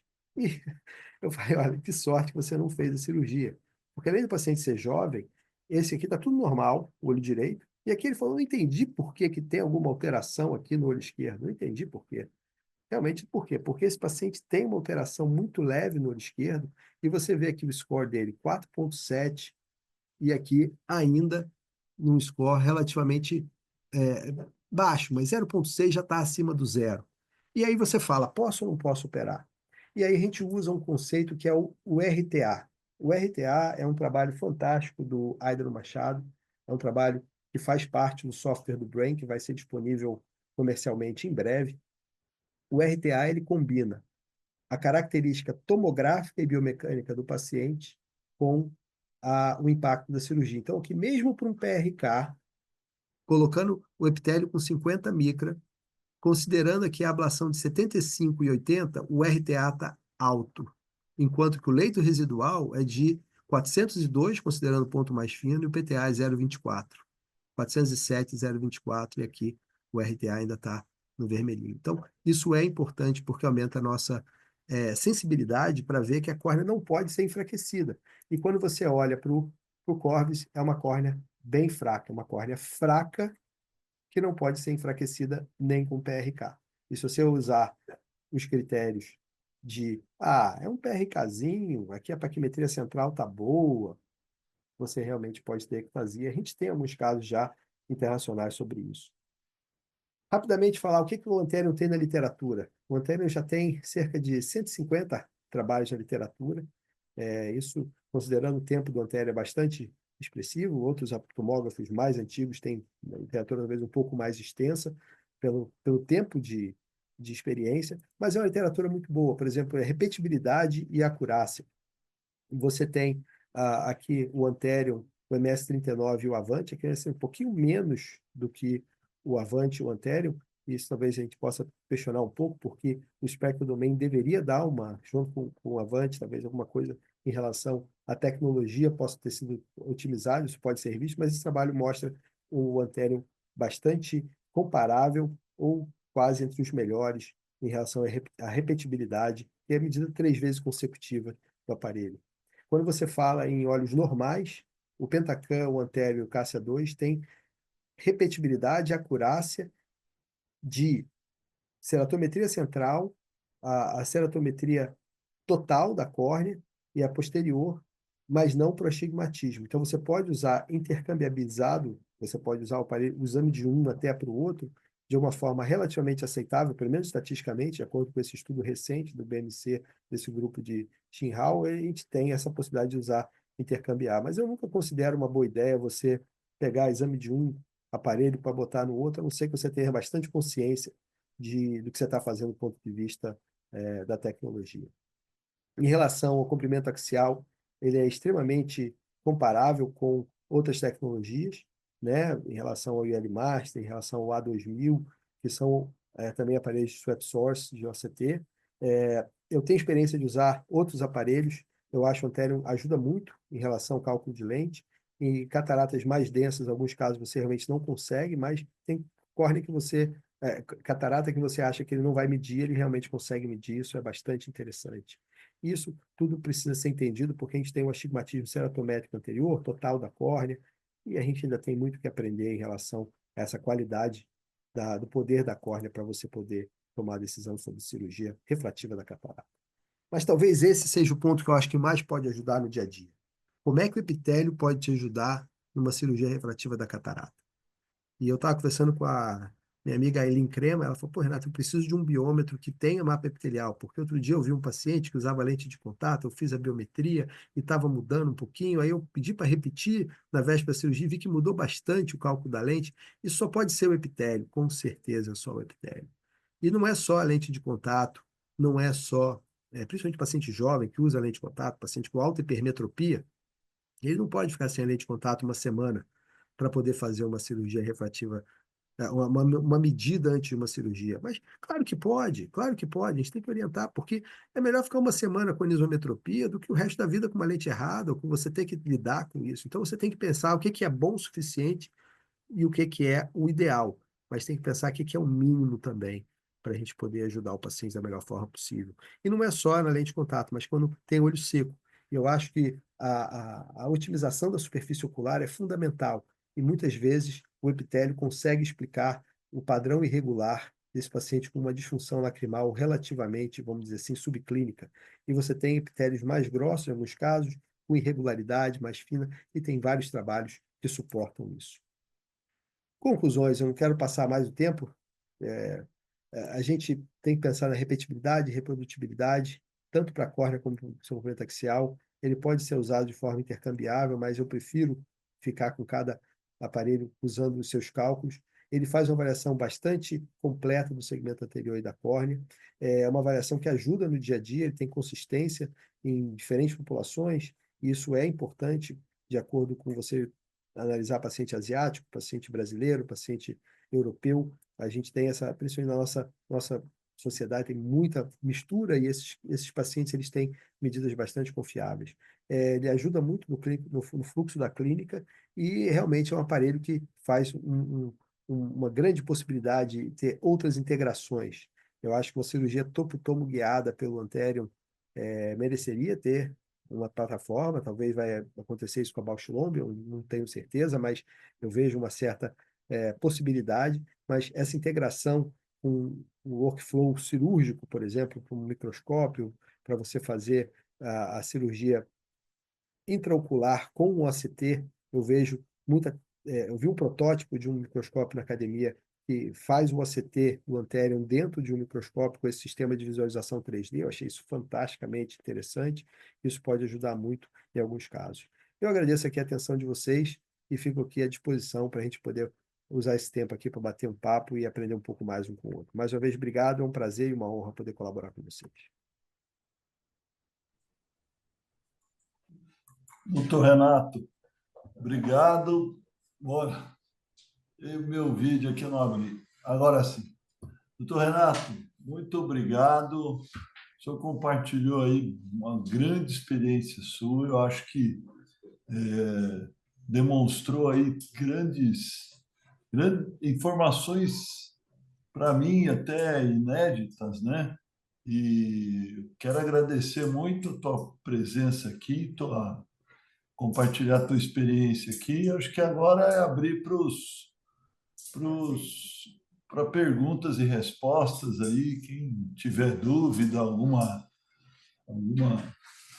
E o doutor Arthur pediu desculpas porque ele não tinha percebido, ele teve que sair. Hoje é a confraternização da clínica dele, sabe? Então, ele participou conosco aqui, ele já tinha assumido compromisso aqui, e foi muito elegante. Eu queria até fazer essa ressalva, né?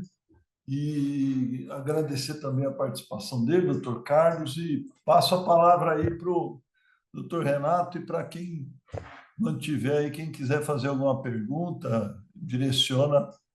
Antônio, tem umas perguntas aqui no chat. Eu vejo aqui a primeira que apareceu aqui para mim, por ordem decrescente da última. Um colega que é o iPhone do Omar, pelo que me parece fala espanhol aqui. Ele pergunta se o mapa epitelial teria maior capacidade para detectar de forma precoce o ceratocone do que o BED3. Hoje a gente usa o BED na versão 3, né, o Bellambros versão 3 do Pentacan, e a gente tem o problema é o seguinte, a gente não tem um número do mapa epitelial. Então você não tem como você falar esse epitélio é positivo, esse epitélio é negativo. Você vai falar pelo padrão. Então é uma avaliação subjetiva. Pelo score do Antherium, ele não usa o mapa epitelial. E o score do Antherium é muito parecido com o BED-D. Existe um BED novo, que é melhor do que o BED-D, V3, que é o BED-D V4, que deve estar sendo lançado em breve. E eu acredito que o BED-D ele tem uma capacidade de detectar o ceratocone de forma bem precoce. Mas quando você vai... O que é ceratocone precoce? Para esse grupo do VAI-NT, que é o Very Symmetric Ectasia, com topografia normal, e a minha tese da UES tinha 551 olhos de um estudo multicêntrico sobre isso, o BED-D detectava menos de 75% desses casos. Você precisa da tomografia. Eu não tenho esse estudo com mapa epitelial. E é isso que a gente está fazendo exatamente agora. Então, a sua resposta é: eu acredito que o mapa epitelial vai agregar. Eu posso escolher um caso a dedo que o mapa epitelial é totalmente normal e o paciente tem um BED-D alterado, e eu falo, o BED-D é muito melhor que o mapa epitelial. E você pode pegar um outro caso na minha clínica também, que o BED-D está bem normal e o mapa epitelial está alterado. Então, eu acho que você vai ter uma complementação, não é um muito melhor que o outro. Talvez a gente, num estudo maior, a gente possa comparar a curva ROC, a área sobre a curva, sensibilidade e especificidade, de dois parâmetros objetivos para a gente dizer o que é melhor. Isso a gente pode fazer, mas a gente ainda não tem estudo clínico pronto para te dar essa resposta. Eu estou te dizendo como responder, mas infelizmente eu não tenho essa resposta hoje. E eu vou te dizer agora o que eu acredito, que o mapa epitelial ele deve ser integrado para você poder aumentar a sua acurácia numa avaliação de suscetibilidade para ectasia. Porque você não quer saber ceratocone, você quer ver se a córnea pode ser enfraquecida ou não pela cirurgia, para ver se o leito residual, o percentual de tecido alterado podem ser compatíveis com essa córnea. E mais importante do que isso, aí sim eu posso dizer que a curva ROC é muito melhor. A área sobre a curva do RPA, ela ganha de longe do PTA e do RSB. Ou seja, quando você considera com a inteligência artificial, idade, parâmetros da biomecânica, parâmetros da tomografia, só paquimetria, a idade, paquimetria e o flap e a ablação, você consegue combinar isso e você tem um parâmetro melhor do que o leito residual para você prever o risco de ectasia em estudos feitos já com 3 populações diferentes de casos estáveis, ectásicos e, eventualmente, prospectivamente, de forma modelada, para você aumentar essa capacidade de entender sobre isso. Então, é entender a suscetibilidade, entender o impacto da cirurgia, para a gente poder fazer a cirurgia refrativa de forma mais segura. E isso não é só para o jovem, isso serve para o paciente de cirurgia refrativa da catarata. Se você vai fazer uma incisão relaxante para astigmatismo, esse conhecimento vai ser importante. Eu acho que essa é a pergunta. Tem aqui uma pergunta que eu acho que o Carlos pode responder, posso dar minha opinião também.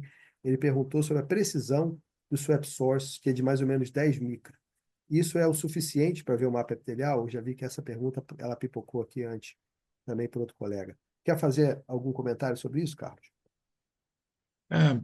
Sobre o mapa epitelial, me parece que a possibilidade de incluí-lo sustituindo o BFS anterior entre os 4 mapas que nos dá a apresentação do SCORE, já estamos colocando-lo como padrão para mim, em minha clínica. Então, eu concordo com que o mapa epitelial nos dá uma informação adicional.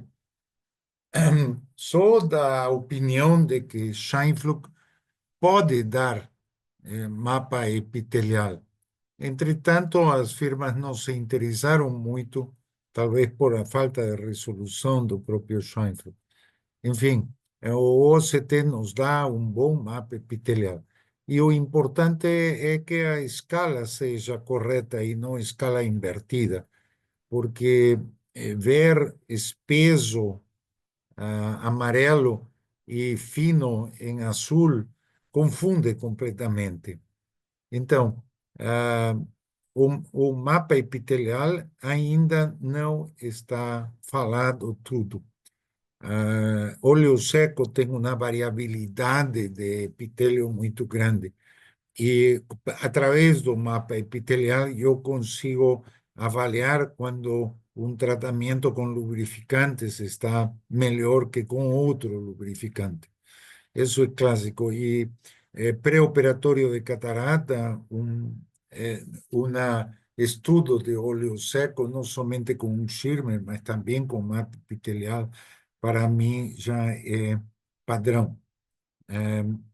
Há uma pergunta aqui sobre Oculix, que eu utilizo o Oculix. O Oculix é um software adicional que vem em pendrive. Se pode comprar, o Antireum vem normalmente com o Oculix. E o Oculix pode ser instalado tanto no Pentagon Axel, Galilei G6, em diversos biômetros, exceto no IOL Master, porque o professor Rolf Preusner estava brigado com o professor Huygens, né?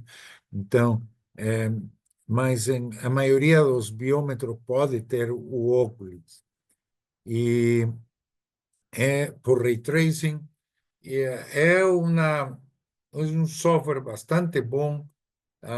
Eu utilizo como comparação para poder fazer o cálculo das minhas lentes, especialmente lentes por refractiva ou em córneas modificadas.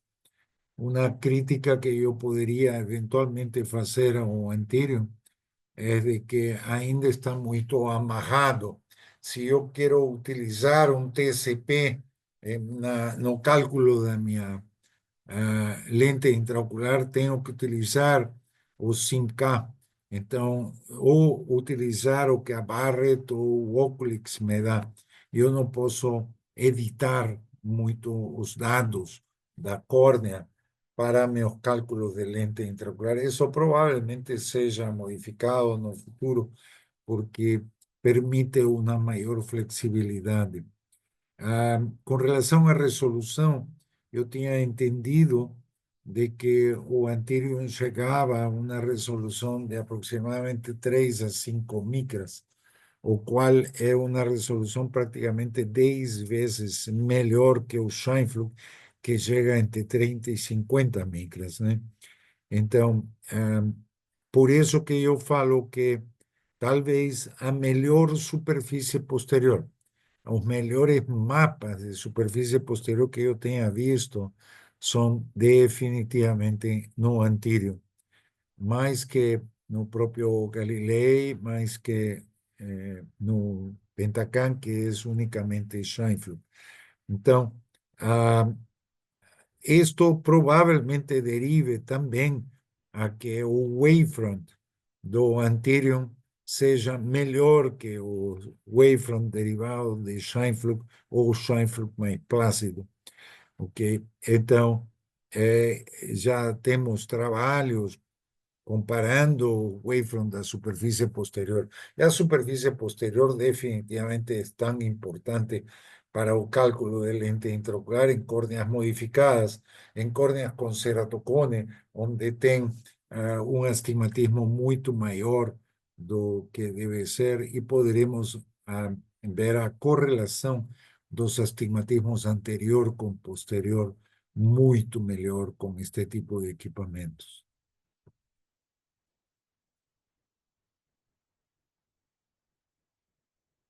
Excelente, Carlos. Tem uma outra pergunta aqui, que eu até vou comentar um pouco sobre o Oculix.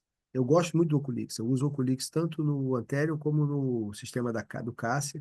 E eu acho que talvez essa plataforma de Ray Tracing, não só com o Oculix, como o Thomas Olsen no Faco Optics, que tem no Pentacast XL, você tem essa possibilidade de fazer o melhor cálculo da lente. Mas é muito interessante falar que é muito prático usar o Oculix no Antero. Você tem um botãozinho, você clica, mas enquanto o Antero ele tem o sistema na rede, na minha sala eu tenho o Antero, eu faço tudo com o Antero, menos ver o Oculix. Para ver o Oculix eu tenho que ir lá na sala onde está o Antero para poder usar a chavinha que está lá. Isso é interessante, essa licença, mas ela trava um pouquinho a facilidade. Mas eu vejo o Oculix como o futuro da lente intraocular. Ray tracing é necessário, e você tem que fazer fórmula de lente, não pode ser fórmula de lente fina, né? Você tem que ver a geometria da lente, e você tem que entender a geometria da córnea, tem que entender a modelagem do olho. E eu concordo plenamente com você. Eu acredito que o Antero pode fazer um ray tracing completo refrativo para dar uma avaliação que ajuda numa cirurgia de correção visual a laser. E isso é o que, por exemplo, a Alcon está fazendo com o ray tracing do que eles chamam de sitemap e o avatar do olho, para você fazer a cirurgia personalizada. Você inclui no sitemap, que é o Pentacam XL Wave, toda a modelagem do olho, a tomografia, comprimento axial e o wavefront do Hartmann Check. Eu acredito que o Antero vai vir em breve no futuro com alguma coisa que faça isso. É uma aplicabilidade fantástica, tá? Entre aquela última linha, integrações no futuro. Mas tem uma pergunta que eu vi aqui, que eu até esqueci qual é a pergunta. Esqueci a pergunta. Eu fui falar e esqueci a pergunta. Aqui, a escala. Qual é a escala ideal para usar os mapas tomográficos? E o Juliano Preto perguntou. A escala ideal que você prefere. Você tem que escolher a escala que você gosta mais. Mas você não pode gostar das cores por gostar. Você tem que entender o que as cores significam para você. Eu acho que o verde, amarelo e vermelho, sinal de trânsito, é uma coisa universal. Eu gosto de botar o amarelo onde está no suspeito. E eu, em vez de botar no 48, como o Carlos sugeriu, eu prefiro botar ele no 46. Eu prefiro uma córnea que é avaliada numa escala de cores que vai desde de uma cor bem fria para uma cor mais quente que o vermelho. Por isso que eu gosto dela ir bem do azul, chegando pelo verde, passando pelo amarelo, laranja, vermelho, vermelho mais escuro e chegando no vermelho mais claro, rosa. E essa escala de cores ela pode dar mais informação para a gente. No mapa epitelial, concordo 200% com o Carlos, que eu uso o RTView desde 2013, tem mais de 10 anos. E o azul é fino no mapa epitelial, até no mapa de espessura total. Por quê? Porque a retina mais fina é melhor. A retina, quando engrossa, é quando dá problema de edema. Então, eles querem ver o vermelho quando é ruim. E a gente é o contrário, você quer ver o vermelho quando a córnea está mais fina. E a gente tem que mudar isso e você vê. Acaba que você aprende, você fica vendo aquele tipo de mapa dezenas de vezes por dia e você acaba pegando a avaliação subjetiva. Mas o mapa epitelial, com o vermelho, mostrando vermelho e botando estrategicamente, eu acho que você pode fazer uma escala que tenha 90 cores e essa escala com uma micra entre uma cor e outra, uma transição de cor e outra, é a escala ideal para o epitélio. E aí você tem que estudar no desvio padrão da normalidade qual o mínimo e qual o máximo melhor. Eu acho que entre 15 e 20 de mínimo, chegando até 90 de máximo. Se for mais fino do que isso, vai ficar abaixo daquela cor, vai ser aquela cor, vai ser maior do que 90 micra, se eventualmente tiver, e tem córnea, mas enquanto eu vejo córnea com epitélio mais fino, a modelagem do Edge Detection não chega a pegar isso. Isso mesmo usando o melhor Spectral Domain OCT. E tudo isso vai melhorar cada vez mais. Uma micra é um passo muito pequeno para o epitélio. Eu utilizo 2,5 micras, de forma de que o Ok. verde esteja ao redor dos 50, 45, 46 para os 56, mais ou menos. Então, o amarelo começa a aparecer em 44, por aí. Ah, com relação à escala de superfície anterior, ah, muita gente pode me criticar, preferem escalas de meia dioptria, mas um equipamento sensível como o anterior ou um plácido, a melhor escala definitivamente é de uma dioptria curiosamente, o padrão da escala Oculus, que no Galilei se chama German e no Antirium se chama tipo 2, né? O MAP 2. Essas é uma escala muito boa, porque tem um número de passos muito melhor que a escala tipo 1 no Antirium, que é a de Kleist, a Kleist-Wilson, que é a escala clássica. Essa escala pode ser boa para o axial, mas para o tangencial, a melhor escala é a de tipo German, inclusive no próprio Pentacan, Renato, que é a escala Oculus. Okay?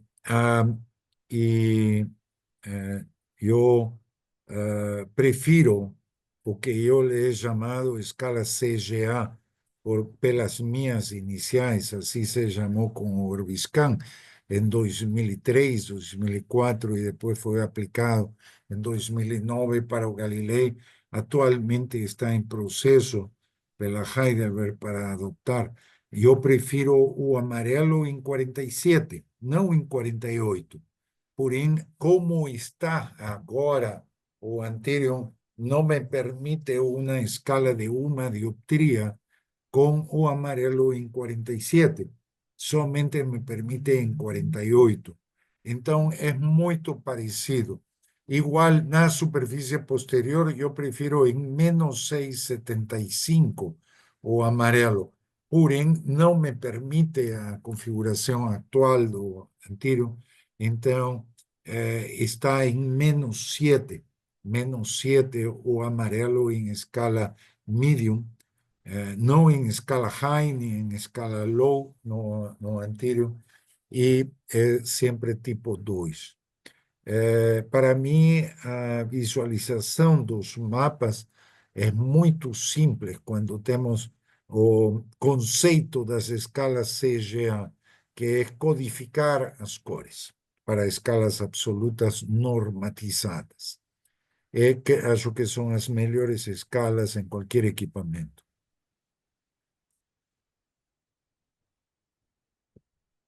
Isso aí. Tem um comentário que eu posso fazer sobre a escala realmente, se você quer ver mais preto ou mais rosa, é uma coisa até de pessoal. E eu respeito, você prefere ver do azul claro até o preto, ou você quer ver do azul até o rosa. Mas é importante você usar uma escala com consistência e com consciência, principalmente. Mas tem um detalhe que eu acho que muita gente fala, como é que o Swap Source tem 10 micra de resolução e consegue uma repetibilidade de 2 micra? Isso é muito relevante da gente entender. Quando você vai estudar essa resolução, isso eu aprendi recentemente. Eles têm um sistema de avaliar oticamente a resolução de 2 pontos conhecidos. Com a distância de 2 pontos, você consegue diferenciar, e eles fazem isso com tipo um padrão de vidro fino, uma coisa que usa no laboratório de ótica que você faz um estudo da resolução ótica.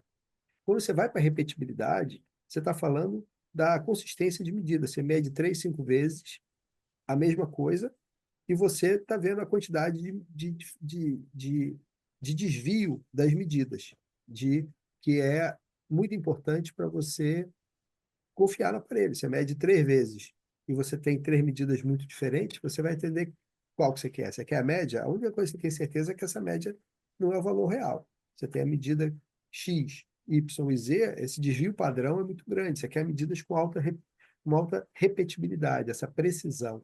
E a acurácia seria você ter um valor correto. Só que sim, você não tem um gabarito do valor da pessoa, daquele parâmetro. Então, a repetibilidade ela tem muito a ver com o software, a avaliação e processamento do sinal. E isso consegue fazer o que o Carlos colocou. Eu diria que não é 30 micra do Scheifele, eu acho que talvez seja em torno de 15 micra, 18 micra, essa repetibilidade, essa resolução ótica para você ver. Mas você consegue com o sinal usando o Ray Tracing, que é indispensável para qualquer um desses tomógrafos. Qualquer tomógrafo precisa ter Ray Tracing.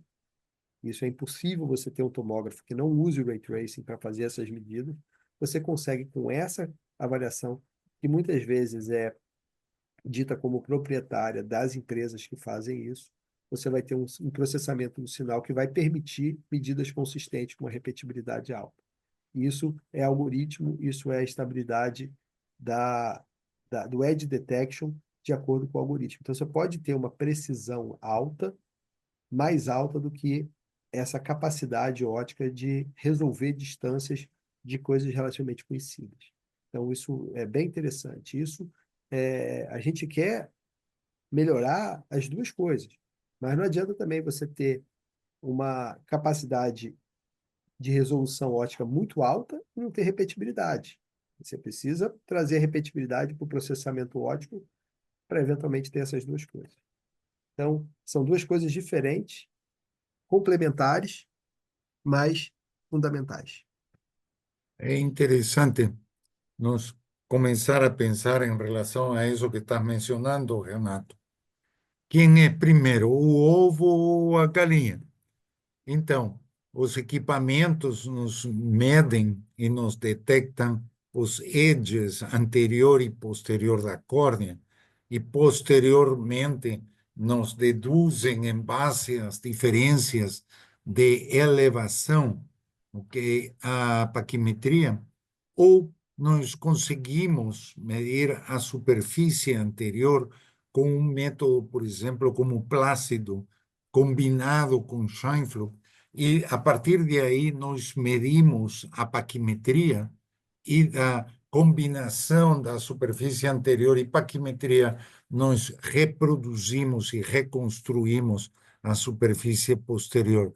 Então, o Orbiscan, por exemplo, foi crucificado por muita gente devido a que a paquimetria era alterada devido a lágrimas, ao hazing.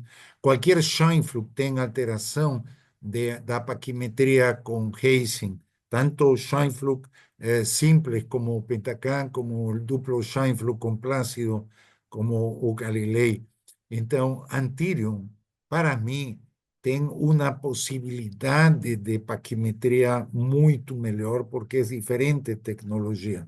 E isso é o que me ha permitido fazer mapas da superfície posterior em córneas com tremendo edema, córneas com Disaec, com Dimec, córneas com Hyrox, e nós conseguimos ter uma percepção, não sei para que vai servir, un mapa de superficie posterior en un endotelio todo quebrado, partido, con furos debido a hydrops que se produjo con edema, mas nos está dando informação numérica.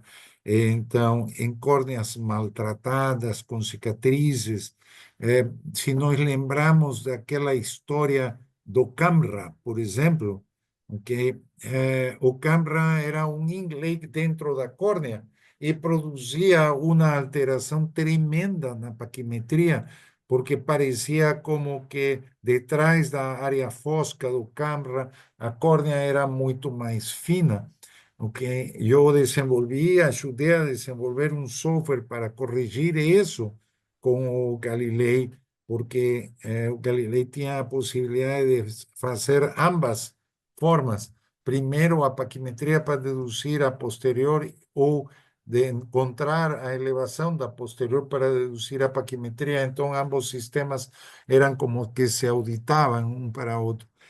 Definitivamente, para mim, as melhores superfícies posteriores de curvatura, que é muito importante verlas também nas escalas corretas, não invertidas, como lamentavelmente estão por muito tempo no Pentacam, em dioptrias. O Pentacam tem escalas corretas em milímetros de raio, mas os oftalmologistas não vemos em milímetros de raio a córnea, vemos em dioptrias. Então, e com as escalas corretas de paquimetria total da córnea, do estroma e do epitélio, eu acho que tem muito futuro este equipamento.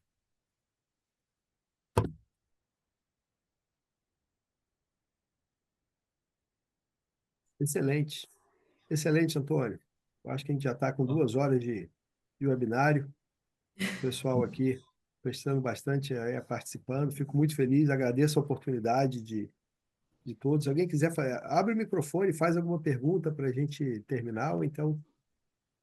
Eu quero Eu acho- agradecer porque temos amigos de Paraguai, de México, gente de Peru, a doutora Grace Pacheco de Vitória, a diferentes lugares do Brasil, e realmente tivemos uma audiência muito interessante. De vários países, acho que de Argentina também tivemos alguém aqui. Então, congratulo muito a iHome e a Heidelberg a iniciativa de fazer este webinar. Esperamos estar junto, Renato, falando de Antirion no futuro. Somos fanáticos e hemos ajudado a desenvolver outros equipamentos. Entretanto, sempre há que considerar novos desafios na vida. E para mim, o Heidelberg e o Antirion é um novo desafio. Talvez o equipamento do presente, do futuro, todos estes equipamentos vão sobreviver enquanto tenham aplicações práticas para a gente. Renato foi muito inteligente, genial em associar o Pentacam à biomecânica da córnea, com Corbis, por exemplo, a Zimmer em associar o Galilei a um Fento-LASIK ou a um láser refractivo de estado sólido como o Aquarius. Então, este tipo de equipamentos, como disse Renato, talvez vá para a associação com Eximers da Bausch Lomb ou Antirion. Entendo que já tem alguma relação com eles, e realmente só diagnóstico não é suficiente. Tem que aumentar as aplicações que possam ter para que o custo-benefício seja muito melhor para a gente. Muito obrigado pela oportunidade de poder estar com todos vocês. E convido a todos a os cursos que estamos lançando para topotomografia pelos online. Aqui há vários que já compraram o curso e que poderá ser comercializado no futuro também, através das diversas plataformas que existem. Muito obrigado a todos. Eu quero aproveitar aqui a oportunidade para agradecer aí, doutor Renato, você foi brilhante, doutor Carlos também, acho que hoje, para mim, é a conclusão de um sonho, né? As duas referências na topografia e na parte de análise de córnea, né? Então, a referência em Pentacan e referência em Galilei, hoje, juntos, falando sobre, compartilhando a experiência com o Antírio. Para mim é uma grande honra e eu espero que a gente possa repetir isso no futuro e fazer reuniões de usuários, enfim. Eu acho que será muito interessante. Eu quero agradecer demais também aí, apesar da ausência, o doutor Arthur teve uma participação importante. Eu quero agradecer a ele também. Ele teve que sair mais cedo, vou ressaltar aqui de novo, que era a confraternização da clínica dele. Ele ainda manteve, depois de perceber, acho que a vida da gente é tão corrida, né? Que quando foi marcado lá, quero agradecer aqui também ao Arthur, que hoje faz aniversário e está aí presente conosco. Arthur Durantes, nosso técnico parceiro na parte de Feliz aniversário, desenvolvimento. Arthur. Tudo de bom, tudo de melhor. Saúde, mais importante da vida, e muitas felicidades. É isso aí. Saúde, paz, prosperidade para todos nós. Gente, muito Valeu. obrigado Agora eu a vou todos. ajudar a família aqui a fazer a árvore de Natal. Estamos preparando a árvore de Natal. Tá Um certo. abraço a todos. Uma boa Tudo noite. de bom. Obrigado a Fiquem com Deus. todos. Obrigado a todos aí pela presença. Um prazer participar aqui. Valeu, Carlos. Um abraço. Parabéns. Valeu, Renato. Muito obrigado por sua assistência. Amém. Obrigado a todos. Obrigado a todos pela participação. E depois nós vamos poder publicar isso aí no YouTube e outras nas redes sociais, ok? Entre em contato conosco, mantenha em contato. Um abraço, gente. Muito obrigado. Fiquem com Deus. Boa noite a todos.